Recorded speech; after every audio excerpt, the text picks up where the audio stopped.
여러분 안녕하십니까? 정희철 목사입니다. 오늘 계속해서 주일 말씀을 함께 살펴보게 되어 반갑고 기쁩니다.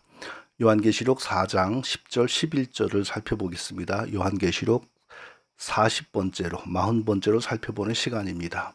자, 이제 천국의 24장로들의 찬송을 살펴보는 두 번째 시간이고 4장의 마지막입니다. 자, 오늘 이 24장로들의 찬송을 통하여 우리 찬송에 관하여 중요한 사실 두 가지를 살펴보도록 하겠습니다. 첫째로, 자, 성도의 찬송의 가장 중요한 요소, 그것은 무엇인가? 찬송이, 입에서 나오는 찬송이 찬송되게 만드는 가장 근본적이고 중요한 요소는 무엇인가에 대해서 우리가 분명하게 이해할 수 있기를 바랍니다. 우리 입에서 나오는 찬송이 하나님이 받으시는 아름다운 찬송이 되게 만드는 가장 중요한 것은 우리에게 바르게 형성되어 있는 신앙입니다. 그리고 우리가 하나님 은혜 가운데서 잘 가꾸어져 있는 우리의 삶입니다. 여기에서는 이견이 없죠. 신앙이 바르게 형성되지 않았는데, 삶이 하나님 안에서 바르게 가꾸어지지 않았는데 노래를 잘한다고 해서 하나님이 우리의 찬송을 기뻐하신다. 이건 이교도적인 개념이죠. 자, 우리는 흔히 찬송가 책에 또 가스펠 책에 나와 있고, 그리고 뭐 요즘에는 유튜브에서 먼저 부르는 가수들을 통하여 배워서 찬송을 많이 부르고 있습니다. 근데 아무리 좋은 가사이고 아무리 좋은 그 음악이라 할지라도 그 내용이 내 삶과 내 신앙과 아무 상관이 없는 거라면, 그게 내 입에서 나온다 할지라도, 내 손으로 연주를 한다 할지라도 그게 하나님께 찬송이 될 수가 없죠. 그러므로 불신자들은 근본적으로 하나님께 예배하거나 찬송할 수가 없는 사람들입니다. 타종교인들도 마찬가지죠. 근본적으로 타종교인들도 하나님께 찬송하거나 예배할 수가 없는 사람들입니다. 그러므로 불신자들, 타종교인들을 초청하여 함께 예배드린다, 그런 전도 예배, 뭐 구도자 예배, 사실 그것은 성경적으로 불가능한 일입니다. 출애굽기 15장을 보면 찬송이 무엇인지를 우리가 분명하게 알 수가 있습니다. 15장에서 기독교 최초의 모습을 갖춘 찬송이 나오는데, 그전 12장, 13장에서 유월절이 있었고요. 14장에서 홍해가 있었습니다. 자, 유월절은 뭐 했습니까? 먼저 어린 양을 잡아서 그 피를 문설주에 바르고, 그리고 그 양의 고기를 빨리 삶아서 먹었죠. 자, 그리고 7일 동안 누룩이 없는 빵을 먹었습니다. 근데 7일 동안 거기서 먹은 게 아니라 출애굽하니까 싸가지고 급히 여행 가면서 먹었죠. 자, 그때 죽은 어린 양의 피는 우리는 흔히 예수 그리스도의 피를 상징한다라고 말합니다. 예수 그리스도의 피를 상징한다라는 말보다 더 정확한 것은 장차 죽으실 예수 그리스도의 속죄의 피를 미리 적용하는 것이다 라고 말하면 더 정확합니다. 그러니까 짐승의 피로 제사를 드린 구약의 성도들도 예수 믿고 구원받았습니다. 그런데 그들은 예수를 정확하게 우리처럼 이해하고 믿은 것이 아니죠. 하나님을 믿는 믿음 안에서 동물의 피로 제사를 드렸어요. 근데 하나님은 그 동물의 피 안에서 예수 그리스도의 훗날의 피를 미리 소급하여 적용해 주심으로 그들을 구원해 주신 것입니다. 그리고 7일 동안 누룩 없는 빵을 먹은 것은 죄와 상관없는 백성이 되었다. 실제로 죄가 있지만 하나님의 은혜 안에서는 죄가 없는 것처럼 여겨지는 백성이 되었다. 죄와는 구별된 백성이 되었다. 이 뜻이죠. 그리고 14장에서는 홍해를 건넜어요.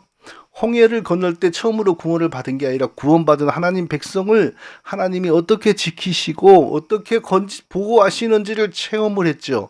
그런 구원과 그 놀라운 하나님의 기적과 이적을 체험하고 나서 15장에서 모세와 이스라엘 백성들의 긴 찬송이 나오고 모세의 누이 미리암의 찬송도 나옵니다. 그러니까 찬송은 그저 입에서 나오는 소리가 아니라 하나님으로부터 받은 구원의 은혜, 하나님으로부터 받은 은혜와 사랑을 경험한 사람이 하나님께 고백하고 감사드리는 것이 찬송이라는 것을 알 수 있죠. 오늘날 우리의 찬송도 그 원리는 동일합니다. 우리가 아담의 죄 가운데 태어나서 죄와 함께 살다가 죄 속에서 죽어 영원히 지옥의 형벌을 받을 수밖에 없는 우리였는데, 하나님이 먼저 우리를 자기 백성으로 택하여 주시고 그리고 하나님의 때에 우리의 몸과 영혼을 세상에 보내시고, 그리고 하나님이 은혜로 그리스도의 복음을 우리에게 보내시고, 그래도 우리는 그리스도의 복음을 믿을 능력이 없었지요. 성령이 먼저 역사하셔서 그리스도의 복음을 믿도록 우리를 가르쳐 주시고 설득하여 주시고 조명하여 주심으로, 그리스도를 믿지 않고서는 견딜 수 없는 심령이 되게 만드심으로, 우리가 그리스도를 믿음으로 하나님이 주시는 구원을 누리게 되었습니다. 이스라엘 백성들이 어린 양의 피로 구원받고 홍해를 건넌 것이나, 영원히 죽어야 할 우리가 하나님의 은혜로 예수 그리스도를 믿음으로 구원받는 것이나, 다 엄청난 하나님의 은혜이고 사랑입니다. 그러니까 그것을 경험하지 않았다면 우리가 무엇으로 하나님께 찬송할 겁니까? 그냥 재미있는 노래를 부른다고 찬송이 되는 것이 아니죠. 구원이 전적으로 하나님의 은혜로 말미암았다는 것을 우리가 알아야 돼요. 내 마음속에서, 내 중심에서 나의 구원이 나의 노력으로 이루어진 것이 아니고 전적으로 하나님의 은혜로 말미암았다는 사실을 우리가 다 인정이 될 때 찬송이 되는 거죠. 그런데 많은 사람들은 하나님과 내가 구원을 협력하여 구원을 만들어냈다고 생각합니다. 예수를 통하여 하나님 우리를 구원하셨는데 예수 믿은 사람은 나다. 많은 사람들이 이렇게 생각을 해요. 그러면 뭐라고 찬송을 해야 되죠? 예수를 보내주신 것은 하나님의 은혜요, 예수를 믿은 것은 나의 공로니 존귀는 하나님께, 영광은 나에게. 찬송이 그렇게 되겠네요. 그건 하나님께 모독하는 거죠. 그게 무슨 하나님께 찬송이 됩니까? 성경대로 하나님이 죽을 수밖에 없는 우리를 살리고자 스스로 사람이 되셔서 우리 죄를 대신 짊어지고 대신 죽으시고, 성령으로 역사하셔서 대신 죽으신 예수 그리스도를 믿게 하심으로 그 믿음 보시고 우리가 죽은 걸로 간주해 주셔서 우리에게 죄 없다 해 주셨습니다. 모든 것이 하나님의 은혜죠. 전부가 하나님의 은혜죠. 그러니까 전부가 하나님의 은혜라고 고백하는 게 찬송이죠. 그런데 찬송, 구원의 문은 하나님이 여시고 들어간 건 나요, 영광은 하나님께, 존귀는 나에게. 이런 신앙을 가지면 무슨 찬송을 할 수 있겠어요? 아무리 그러니까 좋은 목소리를 가졌어도 신앙 형성이 바르게 되지 않고 신앙 고백이 바르게 되지 않은 사람은 찬송이 불가능합니다. 노래를 부를 뿐이지요. 자, 오늘 본문 하나님 보좌 주변에 24보좌에 앉은 24 장로들이 하나님께 계속 찬송을 올려드리는 모습을 보는데요. 이 24 장로들은 지상에서 어떤 믿음을 가지고 살았던 사람들일까요? 이들은 전적으로 하나님의 은혜로 구원받았고, 죽을 수밖에 없는 자기들을 전적으로 하나님이 은혜로 사랑해 주시고 은혜로 부르셔서 예수님 믿게 하심으로 구원받았다는 사실을 100% 동의하고 100% 신앙 고백하는 사람들이었습니다. 절대 구원의 문은 하나님이 여시고 그리로 들어간 사람은 나다, 존귀는 하나님께, 영광은 나에게, 이런 신앙을 가지고 있었던 사람들이 아닙니다. 그런 사람들이라면 하나님이 이들에게 찬송 부르게 하겠어요? 야, 너희들의 마음 자세, 너희들의 신앙 자세가 틀려먹었어, 너희들 부르는 노래 듣기 싫어, 이러셨겠죠. 사랑하는 성도 여러분, 찬송의 가장 기본적인 요소는 뭡니까? 올바른 신앙 형성입니다. 페이스 포메이션이라고 해야 될까요? 비빌리컬 페이스 포메이션이라고 해야 되나요? 신앙이 바르게 형성이 돼야 돼요. 신앙 고백이 바르게 우리 안에 자리 잡아야 돼요. 그 사람에게서 나오는 노래가 찬송이 되는 거지, 신앙이 바르게 잡히지를 못했어요. 요즘 말로 자유주의 신앙이 형성됐어요. 복음주의 신앙이 형성됐어요. 요즘 복음주의는요, 말이 좋아서 복음주의지 귀신이를 성령이라고 하고 종교다원주의도 아무렇지도 않게 여기고 천주교도 좋게 생각하고 그래요. 복음주의 신앙 형성된 사람의 입에서 나오는 찬송이 무슨 찬송입니까? 안 되죠. 특별히 요즘에는 은사주의, 이상한 사이비주의에 빠진 사람들이 더 노래에 열심을 내는 경우들이 굉장히 많아요. 성령운동 이런 거에 빠진 사람들, 여기저기 쫓아다니면서 온갖 성령 집회 쫓아다니면서 이상한 짓 하다가 아주 노래에 훈련이 돼가지고 찬송만 나면 손을 번쩍 들고 눈을 지그시 감고 다 흔들면서 주의 임재, 아주 난 그 일관된 그런 패턴이 있어요. 다 동선이 나와요. 보면요, 난 하나님께서 그분들의 찬송을 저는 기뻐하지 않는다고 생각이 됩니다. 왜? 신앙 형성이 바르게 안 돼 있고 신앙 고백이 바르게 안 되어 있는데 그들이 무슨 노래를 부른다고 하나님이 기뻐하시겠어요?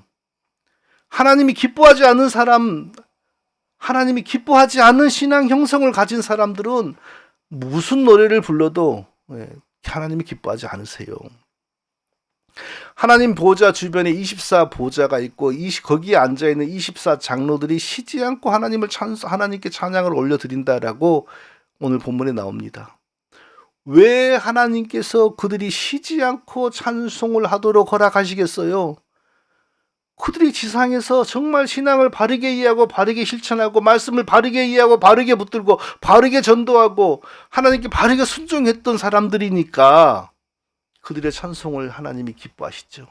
거짓된 교리에 빠지지 않고 거짓된 사상에 미혹되지 않고 하나님의 말씀을 붙들고 순결하게 바르게 하나님을 믿으면서 고난당하고 순교까지 했으니까 하나님의 이들의 찬송을 기뻐하시는 거죠. 서울에 거기가 잠실 쪽인 것 같아요. 특별히 찬양에 열심을 내는 한 교회가 있습니다. 유튜브를 보니까 막 찬양할 때는 천정에서 조명이 쏘아지고 그러더라고요. 아주 불건전한 찬양을 하는 것 같아요. 그리고 뭘 한다 그러더라? 무슨 그 가을 되면 프레이어 무브먼트를 해요. 그때도 찬양을 아주 열심히 하더라고요. 이분이 왜 그렇게 찬양을 열심히 하게 되었냐 하는 설명하는 말을 들었어요. 그 목사님의. 요한계시록 4장의 24 장로들이 찬양하는 모습을 보고 영감을 얻어서 그렇게 열심히 찬양을 하게 됐대요. 근데 이렇게 열심히 찬양 사역을 인도하니까 초기에 교인들이 시험 들어가지고 막 떠나더래요. 이상하지 않습니까? 찬양을 하는데 왜 시험 들어 떠나요? 이상한 찬양을 끌고 들어오니까 영이 맑은 사람, 신앙 형성이 바르게 된 사람들이 이 교회는 단일 교회가 아닌가 하고 떠난 거지요. 사실 내막이 그래요. 그런데 전통에만 물들어 있는 사람들이 변화를 감당하지 못하여 나갔다. 이런 식으로 변명을 하더라고요. 근데 저는 내막을 알아요. 그분이 그 무렵에 미국에서 뭘 배워왔냐면요. 비냐드 운동을 배우고 비냐드 찬양이라고 하는 걸 배웠어요. 비냐드 운동 존 인버가 한 거 아닙니까? 비냐드 찬양은 존 인버가 원래 라스베가스 시온 무대에서 색스폰 불던 사람인데 그때의 그 시온 무대에서 불렀던 그 악기들을 다 교회로 끌어들여 가지고 노래를 부른 거예요. 그게 비냐드 찬양이고 그게 한국에 들어가서 오늘의 교회의 경배와 찬양이 된 겁니다. 그리고 그 존 인버의 그런 노래 활동을 통하여 사람들이 몰려들었어요. 왜? 노래가 즐거우니까. 세상에서 부르던 그 리듬, 박자, 우리 한국말로 가락구, 그게 교회에서 다 나오고 모여서 열창을 하고 노래를 부르고 일어서서 손을 흔들고 이러니 얼마나 재밌어요. 근데 거기서 그때부터 온갖 귀신의 역사가 나오기를 시작하는 거예요. 근데 교회에서 나오는 귀신의 역사를 귀신의 역사라고 믿고 싶지가 않지요. 그래서 뭐라고 이름을 붙였냐면요. 제3의 물결, 성령의 제3의 물결. 성령이 새롭게 역사하기를 시작한다. 아니, 성령이 왜 새롭게 해요? 성령이 새롭게 역사할 이유가 뭐가 있어요? 예수 그리스도의 영이시고 예수 그리스도의 이름으로 오신 성령이 초대교회 때부터 지금까지 변함이 없으신 분인데 왜 이제 새로운 방식으로 귀신의 역사를 성령의 역사라고 둘러대야 되니까 성령의 제3의 물결이라고 한 겁니다. 귀신에게 붙들린 사람, 귀신과 교제하는 사람, 귀신에게서 영감받는 사람을 통하여 찬양팀이, 찬양운동이 형성이 되고 그 사람들에 의하여 교회에 새로운 찬양의 조류가 밀려 들어왔어요. 그때부터 교회들이 다 찬양팀을 만들었죠. 그때부터 드럼이 본격적으로 사용되기 시작했죠. 그게 교회에게 좋은 일이었습니까? 귀신과 교제하는 사람이, 귀신에게서 영감받는 사람이 부른 노래가 과연 교회를 건강하게 하나님 섬기게 만드는 좋은 찬양이 될 수 있었을까요? 그런 노래를 끌고 들어오니까 영이 맑은 신앙 형성이 바르게 된 사람들은 더 견딜 수 없어서 떠난 거고, 신기 있는 사람들이 천지사방에서 몰려들기 시작하니까 교회가 겉보기에 부흥한 것 같죠. 불행한 일입니다. 그런 사람이 요한계시록 4장 24 장로의 찬양을 거론하면서 그 본문에 영감 받아가지고 자기도 교회에서 열심히 찬양을 인도한다? 우스운 말입니다. 24 장로들은요, 비냐드 찬양 같은 그 이상한 영에 취하지 않았습니다. 귀신들의 역사를 교회에 끌고 들어오지 않았습니다. 교회에 더러운 것이 들어오면, 잘못된 것이 들어오면 목숨을 걸고 막았던 사람들입니다. 그리스도를 통하여 하나님 섬기는 신앙의 원리를 바르게 이해하고 바르게 실천하는데 목숨까지 걸었던 사람들입니다. 그래서 마귀의 핍박을 받아 죽기까지 했던 사람들입니다. 그 사람들이 지금 천국에 와서도 하나님을 찬송하고 있는 거예요. 하나님이 그들의 지상에서의 그 신앙과 삶을 아심으로 천국에서도 그들의 찬송을 기뻐하시는 겁니다. 성도 여러분, 찬송이 그냥 입에서 나온 노래인가요? 그러면 노래 잘하는 사람들이 정말 하나님 찬송 잘하는 거겠네요. 성도 여러분, 교회에 드나드는 사람들의 모든 노래가 다 찬송이 아닙니다. 실제로 귀신에게 미혹된 사람들이 훨씬 찬송에 더 예민하게 반응하는 경우가 되게 많아요. 아까도 제가 흉내내는데 귀신에게, 신기에게 노출된 사람들이 노래만 부르면 감정이 쫙 잡히고 손이 올라가고 눈이 지그시 감기고, 저는 그런 건 너무 많이 봤어요. 그 패턴이 있어요. 그 영에 포로된 사람들, 그 영에 미혹된 사람들에게 나타나는 패턴이 있어요. 손이 쫙 올라가고 눈이 감고 손을 쫙 흔들고. 안 그런 신앙이 바르게 형성된 사람들 가운데서도 그런 경우가 있겠지요. 그러나 거짓 교리, 거짓 역사를 신봉하는 사람들이 이상하게 교회에서 이 찬양이라고 하는 노래에 깊이, 그런 사람들을 매료시키는 그런 노래들이 급속하게 생겨나고 보급이 되고 있어요. 그래서 교회가 하나님 찬송하는 것이 아니고 사실은 푸닥거리하는 것으로, 귀신들의 디스코텍으로 지금 급속하게 변해가고 있습니다. 그러나 성도 여러분, 이거 제가 괜히 하는 말 같습니까? 말세가 되면 귀신의 가르침을 받는 사람들이 많다 그랬습니다. 성경에 그렇게 나옵니다. 그러면 귀신을 따르는 사람들이 교회 밖에 많다는 겁니까? 교회 밖은 원래 많은 거고요. 원래 처음부터 말세가 되면 귀신의 가르침을 따르는 사람들이 많다는 것은 교회 안에서 그렇다는 겁니다. 그런 사람들을 위하여, 그런 사람들이 더 빨리 빠져드는 그런 노래가 찬양이라는 이름 하에 많이 생겨져 가지고 교회 속으로 지금 밀고 들어오고 있는 것입니다. 그러나 하나님이 받으시는 진정한 찬송, 하나님이 기뻐하시는 진정한 찬송은요, 입술에서 소리가 나오기 전에 그 마음에서 신앙이 바르게 형성되어 있는 사람, 신앙 고백이 바르게 갖추어져 있는 사람, 성령의 역사를 바르게 따라가고 있는 사람, 미혹받지 않고 마귀에게 휩쓸리지 않고 진리의 말씀을 붙들고 하나님을 바르게 섬기는 사람, 그런 사람의 노래를 하나님이 찬송으로 받으십니다. 사랑하는 성도 여러분, 저와 우리 모두가 바로 성경적인 신앙 형성, 성경적인 신앙 고백, 건전한 교리, 건전한 신앙, 자, 이런 것으로 말미암아 먼저 하나님을 기쁘시게 하는 신앙의 판, 삶의 판이 형성되어서 그 다음에 입술로도 하나님을 찬송을 잘 해드리는 우리 모두가 다 되시기를 예수님의 이름으로 축원드립니다. 자, 오늘 두 번째로 우리가 살펴봐야 될 중요한 사실은요, 찬송이라고 하는 것을 통하여 우리가 구원받는 신앙에 다가갈 수 있는가 하는 것에 대해서 생각해 봐야 됩니다. 찬송이 우리에게 구원을 주는 믿음이 될 수 있는가 하는 것에 대해서 우리가 깊이 생각해 볼 수 있기를 바랍니다. 어떤 고등학생 자녀를 둔 어머니가 저에게, 우리 애는 설교와 말씀으로는 은혜를 못 받아요. 그런데 찬양으로 엄청 은혜를 받아요. 찬양을 좋아해요. 설교는 좋아하지 않아요. 심각한 이야기죠. 그런데 그런 비슷한 얘기가 여기저기서 막 들려와요. 대개 청소년들 가르치고 청년들 가르치는 분들 얘기 들어보면요, 예배 시간에 그냥 찬양 시간만 일어서서 박수 치면서 찬양할 때만 눈이 번쩍번쩍하고, 설교하거나 말씀 읽으면요 멍 때리고 있거나 졸고, 그리고 끝나고 또 앞에 나와서 찬양팀 인도하고 노래 부를 때 또 이렇게 살아나가지고 생기가 돌면서 박수치고 있고 그런다는 거예요. 자, 그런 신앙이 과연 구원받은 사람의 신앙일까요? 그런 예배가 과연 하나님을 예배하는 온전한 예배일까요? 저는 그게 아니라고 생각됩니다. 그건 분명히 아니라고 생각합니다. 아담의 범죄로 말미암아 죄가 우리에게 일상이 되고 삶의 토양이 되고 문화가 되고 정치가 되었습니다. 그래서 모든 삶의 영역이 제약되게 변해버렸어요. 그래서 그 가운데 그리스도의 십자가의 은혜로 구원받은 사람들도 삶 자체가 언제나 죄로부터 공격당하고 있어요. 그래서 삶 자체가 예배일 수가 없으므로 예배하는 한 날을 정하고 그 한 날 안에서도 예배하는 시간을 정하여서 모여서 예배를 드립니다.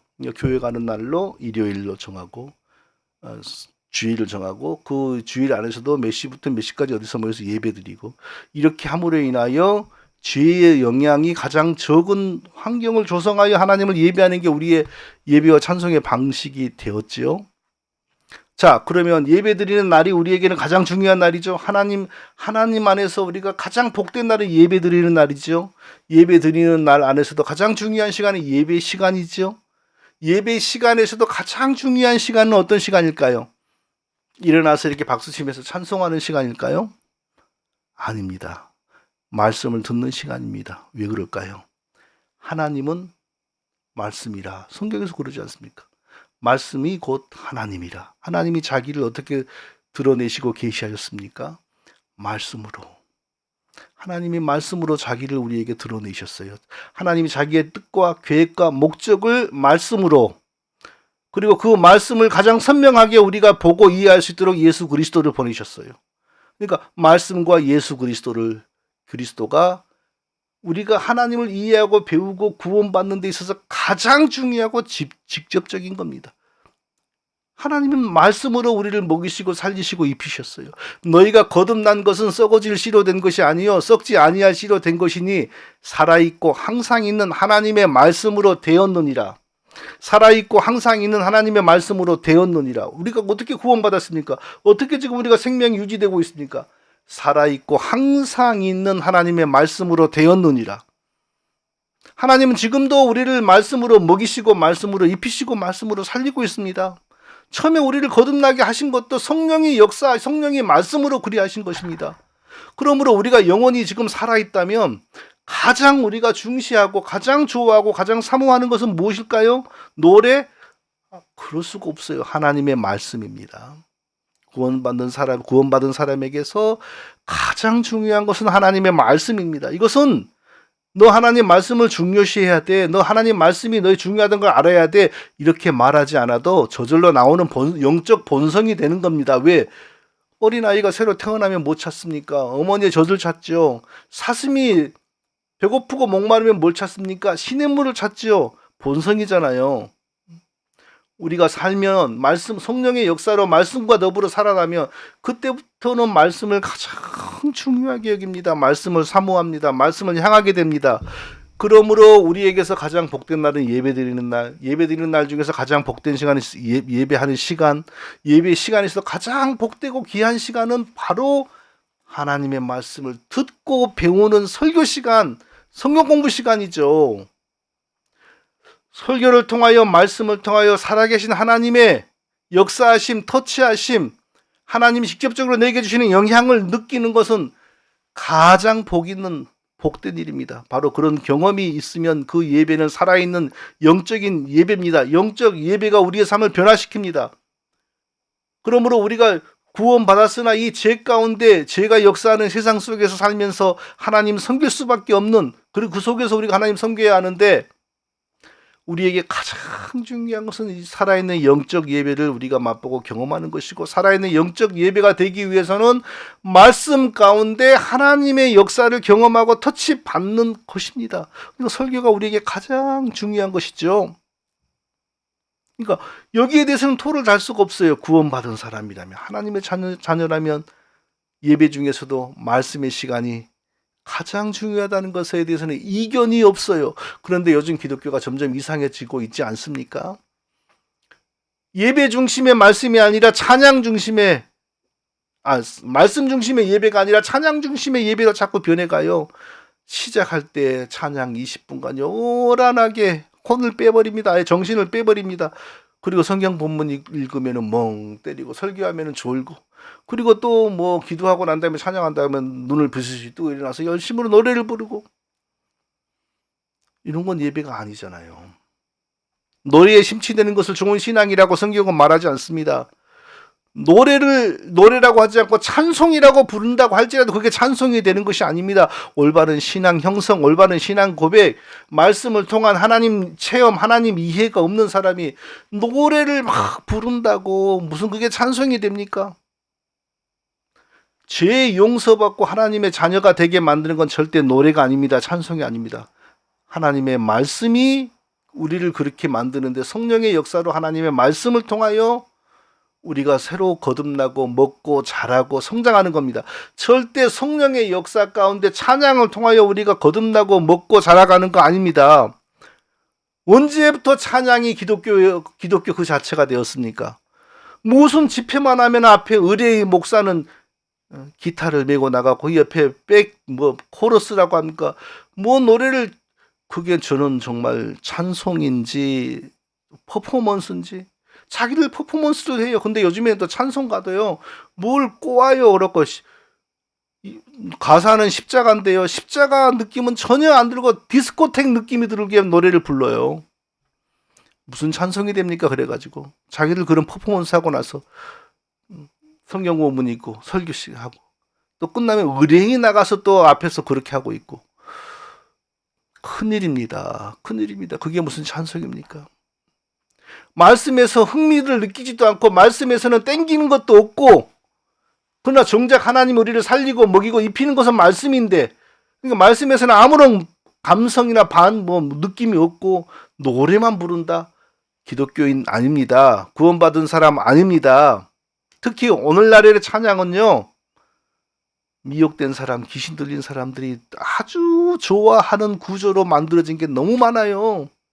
그래서 귀신의 미혹이 다른 무엇보다 이 찬양이라고 하는 것을 타고 들어올 때가 너무 많아요. 예배를 시작할 때 하나님의 임재를 한다는 그런 일어나의 찬양을 열심히 해요.